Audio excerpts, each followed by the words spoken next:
రేవంత్ రెడ్డి గారిని బీభత్సంగా ఇష్టానుసారంగా నోటికొచ్చినట్టుగా ఎవరు తిట్టినరు రాష్ట్రంలో ఓన్లీ కోమటిరెడ్డి బ్రదర్స్ మాత్రమే గతంలో కాంగ్రెస్ పార్టీల ముఖ్యమంత్రి రేవంత్ రెడ్డి రాక అదేవిధంగా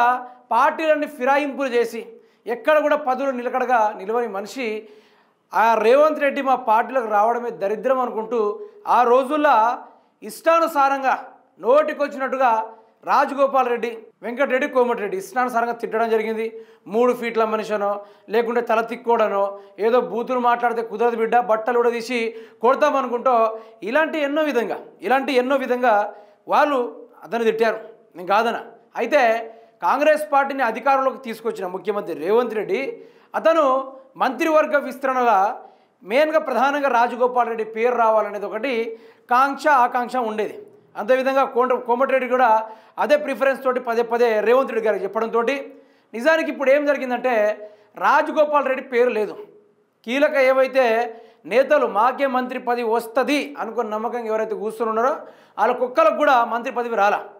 కాంగ్రెస్ పార్టీ అధిష్టానం ఏదైతే నిర్ణయించిందో వాళ్ళ పేర్లు మాత్రమే ఇక్కడ రావడం జరిగింది కానీ ఆశపడి మాకు కావాలి ఇది రావాలి అనుకునే వాళ్ళకి మాత్రము అస్సలు రారా 1% కూడా వాళ్ళకు వచ్చే ఆశ కూడా లేదు దాంతో రాజగోపాల్ రెడ్డి కొందరు ఎమ్మెల్యేలు దగ్గర తెచ్చుకొని మరి సపరేట్గా తాను మీటింగ్ పెట్టడం జరిగింది అందులో వచ్చిన వెలువడిన ఒక ముచ్చట ఇది ముచ్చట ఏమని అంటే 3 ఫీట్ల లీడర్ కింద పని చేయలేను ముఖ్యమంత్రిని ఈరోజు 3 ఫీట్ల లీడర్ కింద పని చేయలేనని ఈ విధంగా స్టేట్మెంట్ ఇచ్చారు నిజంగా ఇది కళ్ళబొల్లి రాతనో లేకుంటే దానికి అగెనిస్ట్గా రాసిన రాత కాదు ఇది ఏదైతే కోమటిరెడ్డి నియోజకవర్గం దగ్గరలో ఉన్న అదే పత్రిక రాసిన వెలుగులోకి వచ్చిన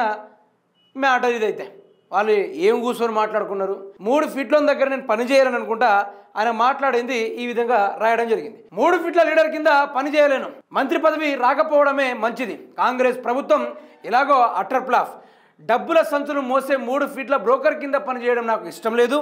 మిస్ వరల్డ్ పోటీల వల్ల కాంగ్రెస్ పరువు పోయింది ఆ వేధింపుల వెనుక రేవంత్ సన్నిహితులు ఉన్నారు మంత్రి పదవి ఇస్తానంటే నేను బీజేపీ నుండి కాంగ్రెస్ పార్టీలోకి జాయిన్ అయ్యాను రేవంత్ సీఎంగా పాస్ మార్కులు కూడా సాధించలేకపోయారు కేసీఆర్ పాలనే బాగుందని ప్రజలు అంటున్నారు నా మునుగోడులోనే రైతు రుణమాఫీ 25% కూడా జరగలేదు స్థానిక సంస్థల ఎన్నికల్లో కాంగ్రెస్ కష్టమే అన్న కోమటిరెడ్డి కాంగ్రెస్ పార్టీకి ఎంతో చేశారు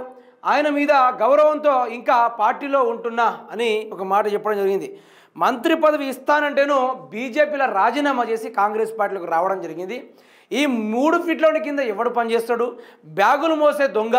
ఏందా టైటిల్ భలే ఉంది డబ్బుల సంచులు మోసే 3 ఫీట్ల బ్రోకర్ కింద పనిచేయడం నాకు ఇష్టం లేదనుకుంటా చెప్పడం జరిగింది ఆయన మనసులో ఉన్న మాట చెప్పింది అంతేనా కదా బీజేపీలోకి వెళ్ళిపోయిన మనిషి మీడియా ముఖంగా కాంగ్రెస్ పార్టీలో ఏం లాభం ఉండదు ప్రజలకు కూడా లాభం ఉండదు అందులో గెలిచిన ఎమ్మెల్యేలకు కూడా లాభం ఉండదని ఆయన ఒక 6 మంత్స్ బ్యాక్ అనుకుంటా 6 మంత్ బ్యాక్ రాజగోపాల్ రెడ్డి అయితే బీజేపీలోకి ఎంట్రీ ఇవ్వడం జరిగింది దాంతో ముఖ్యమంత్రి రేవంత్ రెడ్డి అతన్ని పిలిపించి కోమటిరెడ్డి దగ్గర కూర్చొని తమ్ముడా ఈ సామ్రాజ్యం అంతా మనదే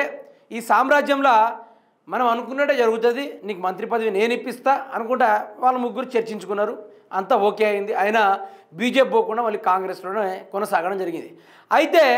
ఏవైతే రేవంత్ రెడ్డి అధిష్టానం ఇప్పుడు ముఖ్యమంత్రి అయినప్పుడు రాష్ట్రానికి బాసే ముఖ్యమంత్రి కదా ఈయన రాహుల్ గాంధీ కింద ఉద్యోగం చేస్తూ ఉన్నాడట పని మనిషి లెక్క అందుకని వాళ్ళు అధిష్ఠించిన పేర్లను మాత్రమే ఇక్కడ మంత్రులుగా నియమించుకున్నారు అందుకనే రాజగోపాల్ రెడ్డి మనసులో ఉన్న మాట బుడుక్కున కక్కేసిండు మళ్ళీ డ్రామాల కొద్దీ పేదోళ్లకు మాత్రమే పేద వర్గాల కోసమే పేద వర్గాలు బాగుపడడం కోసమే మేము